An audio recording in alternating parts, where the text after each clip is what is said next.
In this video, I will show you how to stop the screen from turning off and disable sleep mode. Bring your cursor to the Windows button and right-click on it. In the pop-up menu, click on Power Options.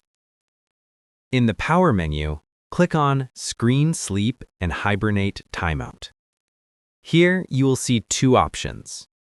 One is for turning off the screen, and the other is for sleep mode. Click on Make my device sleep after. In the pop-up, select Never. Now click on Turn my screen off after and select Never again from the pop-up. Once you have set these two options to Never, simply restart your computer. This is how you can easily keep your computer screen always on and prevent it from going into sleep mode. Feel free to reach out if you encounter any issues during the process. If this video helps you out, please leave a like and subscribe. Comment below if you have any questions.